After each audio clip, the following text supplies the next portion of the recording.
"You're just a therapist, not an innovator," Dr. Gregory Hayes sneered, his voice echoing through his pristine office in Phoenix, Arizona.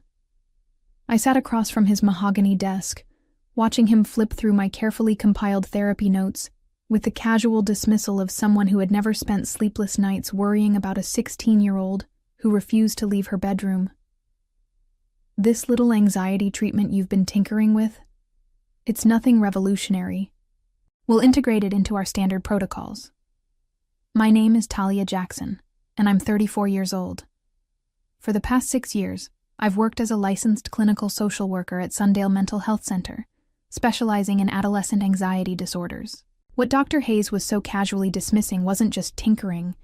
It was 3 years of developing what I called the Adaptive Response Integration Method, a therapeutic approach that had transformed the lives of dozens of teenagers who had walked through our doors believing they were beyond help. The method combined cognitive behavioral techniques with mindfulness practices and peer support elements.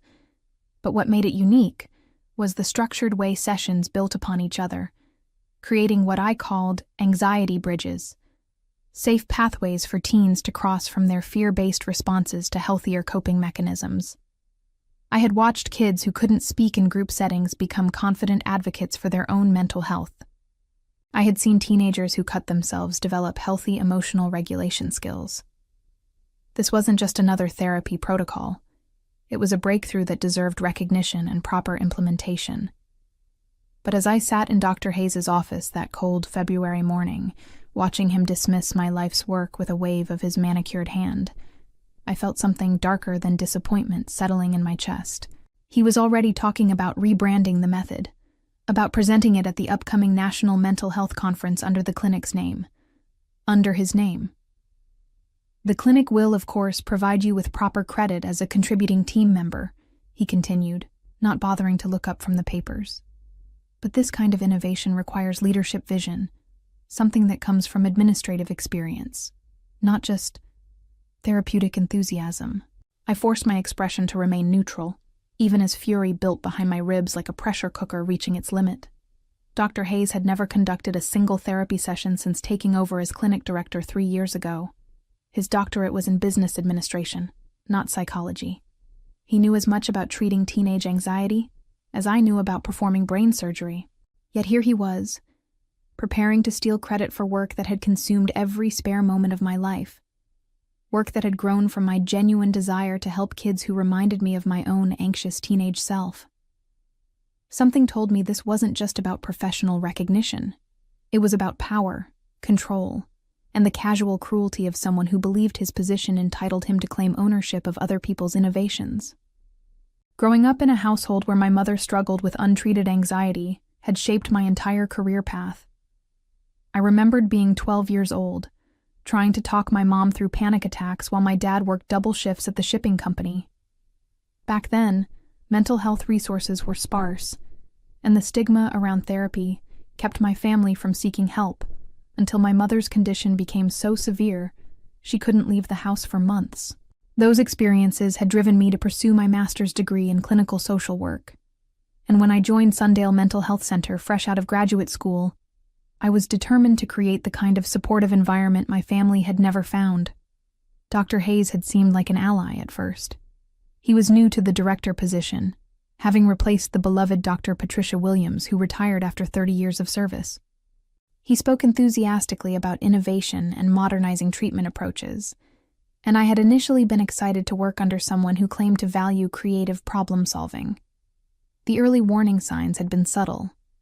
He would attend my therapy sessions under the guise of quality assurance, taking extensive notes but offering little feedback.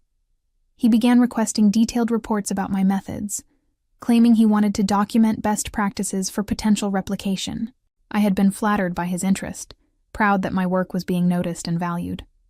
I even stayed late countless evenings, typing up comprehensive summaries of my sessions and noting which techniques seemed most effective with different personality types. What I didn't realize was that Dr. Hayes was building a case study, not to support my work, but to appropriate it. He had been watching me develop the Adaptive Response Integration method from its earliest stages, learning every component and understanding exactly how to replicate it without my involvement. The peer support groups I had initiated, the specialized mindfulness exercises I had adapted for teenage brains, the careful progression of sessions that built trust and resilience. He had been taking notes on everything. My relationship with my boyfriend Kevin had suffered during this period. He was a paramedic who understood demanding careers, but even he had grown frustrated with my long hours and obsessive focus on perfecting my therapeutic techniques. "You're pouring your whole life into that place," he had said during one of our increasingly frequent arguments. "What are you getting back from it?" I had brushed off his concerns, believing that my dedication would be recognized and rewarded. I trusted Dr. Hayes when he praised my innovative spirit and promised that my contributions would be acknowledged appropriately. I believed that good work would speak for itself, that integrity and competence would ultimately triumph over office politics. As I sat in his office that February morning, listening to him systematically dismantle my professional identity, I realized how naive I had been to trust someone who viewed my passion as a weakness to exploit, rather than a strength to cultivate. The crushing revelation of Dr. Hayes' true intentions hit me fully 3 weeks later, when I received an email invitation to attend the National Mental Health Conference as clinic support staff. The agenda listed Dr. Hayes as the keynote speaker, presenting a revolutionary new treatment approach called the Hayes Integrated Response Protocol. My heart sank as I read the session description. It was my method, word for word, with every technique I had developed over years of careful practice and refinement. I stared at my computer screen in our cramped shared office, feeling like someone had reached into my chest and twisted my heart in their fist. Around me, my colleagues continued their work, completely unaware that I was experiencing what felt like professional murder. Dr. Hayes had taken my innovation, my passion project, my contribution to the field of adolescent mental health, and he was preparing to present it to hundreds of mental health professionals as his own creation. The email mentioned that clinic staff were welcome to attend the presentation to see how administrative leadership translates grassroots therapeutic work into systematic treatment protocols. The condescension was breathtaking. He was actually inviting me to watch him steal my life's work and present it as evidence of his own brilliance.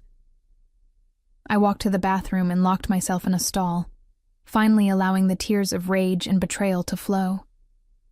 This wasn't just about professional credit. It was about the fundamental violation of trust that made my chest feel hollow and raw.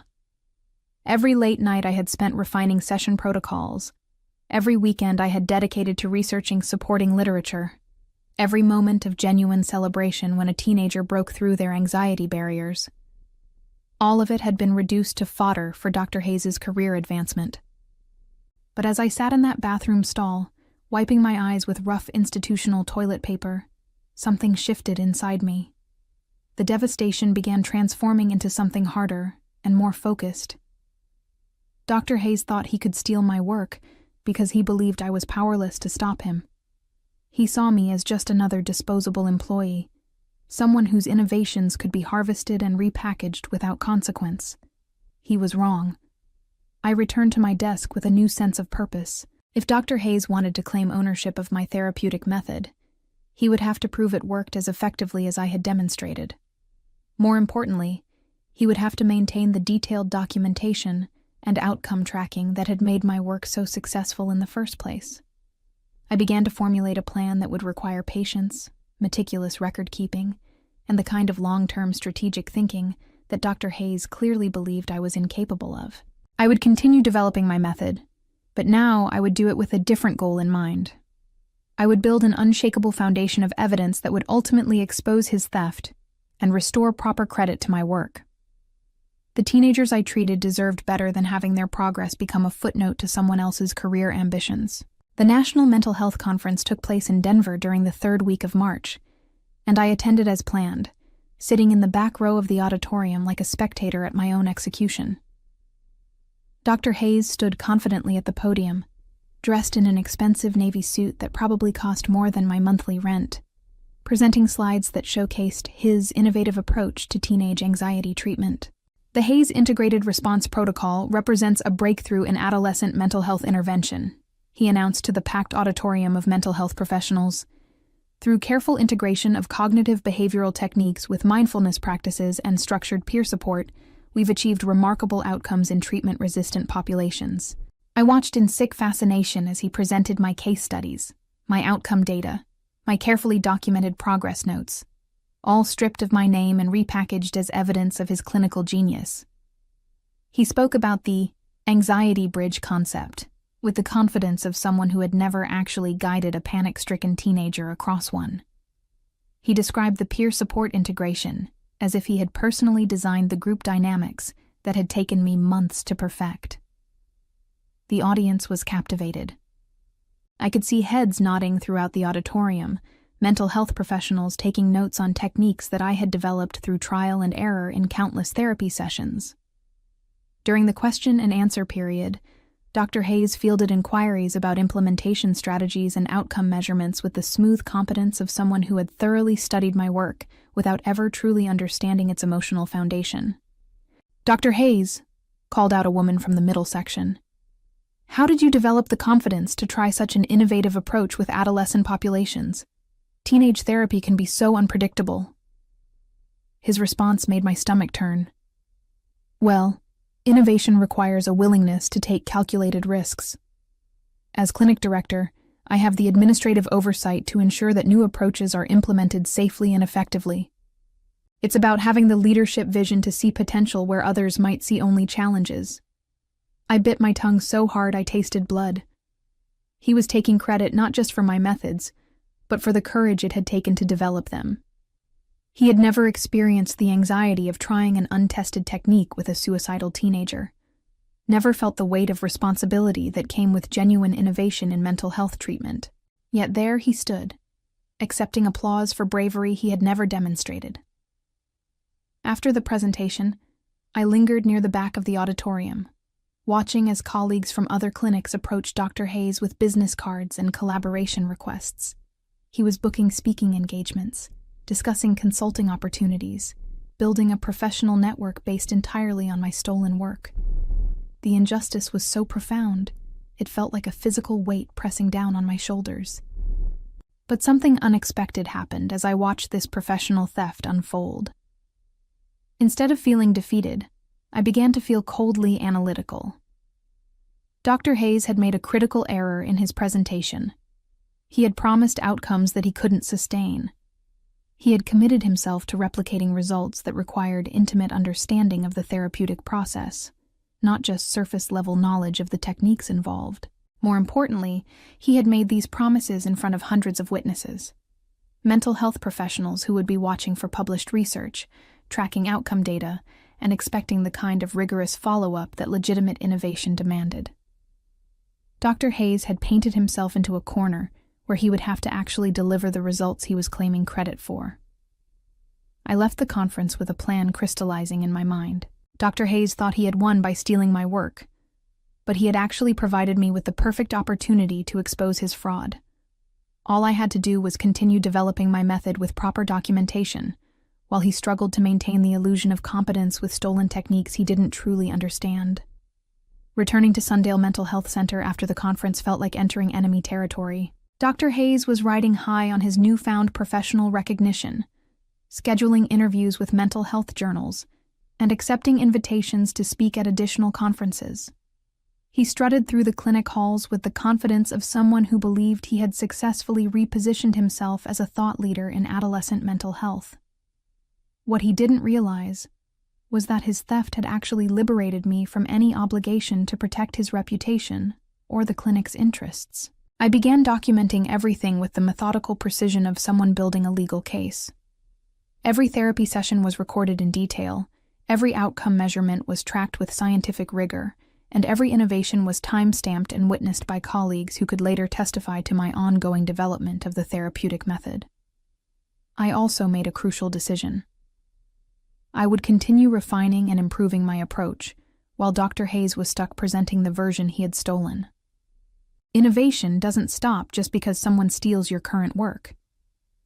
I began developing advanced techniques, exploring new applications, and pushing the boundaries of what the adaptive response integration method could achieve. While Dr. Hayes was giving the same presentation at conference after conference, I was quietly evolving beyond what he had taken. My relationship with Kevin had reached a turning point during this period. The night I returned from Denver, I finally told him everything about Dr. Hayes' theft, about my plans for documentation and exposure, about the professional betrayal that had consumed my thoughts for months. "Talia," he said, sitting across from me at our kitchen table, "I've been watching you disappear into this obsession for months. I understand you're angry, but is revenge really worth destroying your mental health?" "It's not about revenge," I replied, though even as I said it, I knew that wasn't entirely true. "It's about professional integrity. If I don't expose what he's done, he'll keep stealing from other therapists. This is bigger than just my hurt feelings." Kevin studied my face in the lamplight, and I could see him making a decision. "Okay," he said finally. "If this is what you need to do, I'll support you. But promise me you won't lose yourself in the process." That conversation marked a turning point in my strategy. I realized that I needed allies, people who could witness my ongoing work and later verify the timeline of my innovations. I began involving my colleagues more deliberately in my method development, seeking their input on new techniques and inviting them to observe sessions where I tested advanced approaches. Dr. Hayes, meanwhile, was making increasingly grandiose claims about his method's effectiveness. In interviews with professional publications, he suggested that the Hayes Integrated Response Protocol could revolutionize adolescent mental health treatment if implemented widely. He spoke about licensing the approach to other clinics and developing training programs for mental health professionals. The irony was breathtaking. He was trying to monetize and scale techniques that he had never actually practiced, based on understanding that was purely theoretical. But his public promises were creating a paper trail of commitments that would eventually become evidence of his fraudulent claims. I began to see Dr. Hayes' theft not as a devastating setback, but as an incredible opportunity. He had unknowingly provided me with the perfect platform to demonstrate the difference between genuine innovation and academic theft. While he struggled to maintain credibility with stolen material, I would build an unshakable foundation of original research that would ultimately expose his fraud and establish my rightful place as the creator of this therapeutic approach. The first crack in Dr. Hayes' facade appeared 6 months after the Denver conference. A mental health journal had requested follow-up data on the Hayes Integrated Response Protocol, specifically asking for outcome measurements and case studies that demonstrated long-term effectiveness. Dr. Hayes approached me with barely concealed desperation, requesting access to my patient files and session notes. "Talia," he said, trying to maintain his authoritative tone while clearly fishing for information, "I need you to compile comprehensive data on our anxiety treatment outcomes for the past year. The Journal of Adolescent Mental Health wants to feature our program in their fall issue." I looked at him across his pristine office, noting the stress lines around his eyes and the way his usually perfect hair showed signs of anxious running of fingers through it. "Of course, Dr. Hayes," I replied smoothly. "I'll need to review our data collection protocols to ensure we're providing accurate information. What specific outcome measures are they requesting?" His pause was telling. "Well, the usual metrics: success rates, patient satisfaction, long-term follow-up results." He waved his hand vaguely, clearly hoping I would fill in the details he couldn't provide. "I see," I said, keeping my expression neutral. "And which version of the protocol should I focus on? The original implementation from last year, or the updated version we've been developing this quarter?" Another pause, longer this time. Dr. Hayes had no idea that I had continued evolving the method after his theft. In his mind, therapeutic innovation was a static achievement rather than an ongoing process of refinement and improvement. "Just use whatever data you have," he said finally, his voice betraying the first hint of uncertainty I had heard from him. That evening, I worked late in the clinic, not to help Dr. Hayes with his data request, but to organize my own comprehensive documentation. Over the past year, while he had been touring conferences presenting stolen material, I had been building something much more substantial. I had detailed session notes, outcome measurements, patient testimonials, colleague observations, and most importantly, evidence of continued innovation that went far beyond what Dr. Hayes had originally taken. My advanced techniques included what I called anxiety archaeology, helping teenagers trace the historical roots of their anxious responses to develop more targeted coping strategies. I had also developed specialized approaches for anxiety disorders complicated by trauma, eating disorders, and social media-related stress. These innovations were documented with the same rigorous attention to detail that had characterized my original work, but now I was doing it with full awareness of the professional and legal implications. The most significant development was my collaboration with Dr. Jennifer Walsh, a researcher from the university, who had approached me after hearing about my work through professional networks. She was interested in conducting a formal study of my therapeutic approach, complete with control groups, statistical analysis, and peer review. "Talia," she had said during our first meeting, "what you've developed has the potential to significantly impact how we treat adolescent anxiety disorders. Would you be interested in co-authoring a research paper that documents your method and its outcomes?" The opportunity was perfect. A peer-reviewed publication would establish my work in the academic record with proper attribution and rigorous scientific validation. More importantly, it would create a public timeline that would expose Dr. Hayes' theft when compared to his conference presentations and interviews. As I worked late that night, organizing data and preparing materials for Dr. Walsh's research study, I felt something I hadn't experienced since before Dr. Hayes' betrayal: genuine excitement about my professional future. I was no longer just defending my stolen work. I was building something that would surpass it entirely. The research paper that Dr. Walsh and I submitted to the American Journal of Clinical Psychology was accepted for publication 18 months after Dr. Hayes' theft.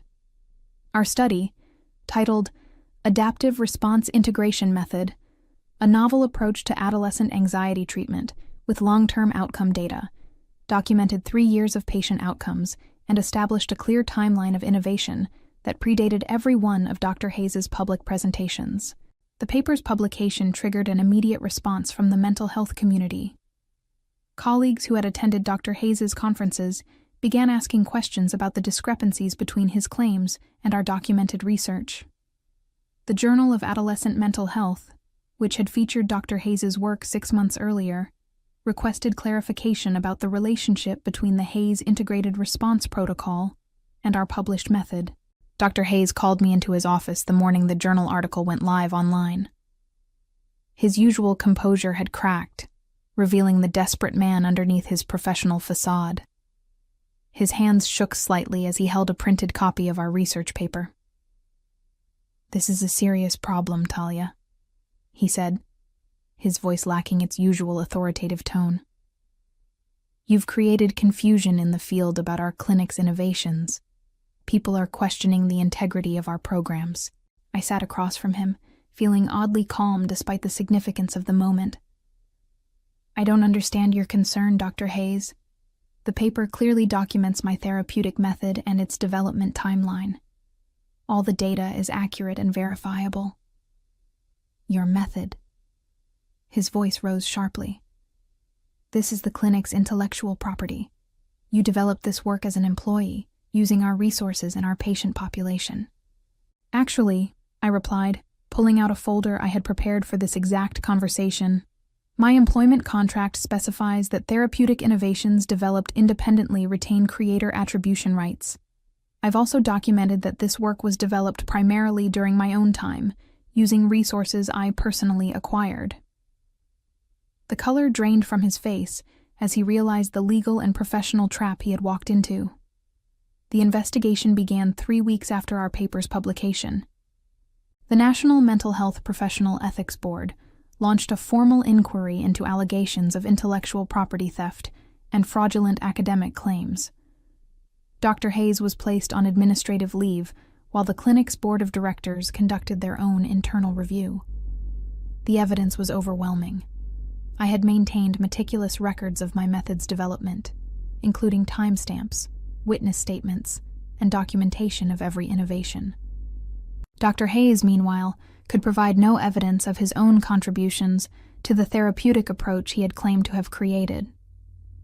The clinic's funding situation became critical almost immediately. Sundale Mental Health Center had received substantial grants based on Dr. Hayes' claimed innovations, money that had to be returned when the fraud was exposed. Insurance companies began questioning whether treatments administered under false credentials would be covered, creating a financial crisis that threatened the clinic's entire operation. My colleagues' reactions were mixed. Some expressed outrage on my behalf, angry that they had unknowingly participated in promoting stolen work. Others seemed more concerned about their own job security as the clinic's reputation crumbled. A few admitted they had suspected Dr. Hayes' claims were too good to be true, but had been too intimidated by his position to speak up. Kevin found me in our kitchen one evening, reading yet another email from a journalist requesting interviews about the scandal. "How does it feel?" he asked. "Getting your recognition back?" I considered his question seriously. The professional vindication was satisfying, but what felt more significant was the restoration of my integrity and the validation of every teenager whose progress had been reduced to a footnote in someone else's career ambitions. "It feels like justice," I said finally. "Not just for me, but for every patient whose story was stolen along with my work."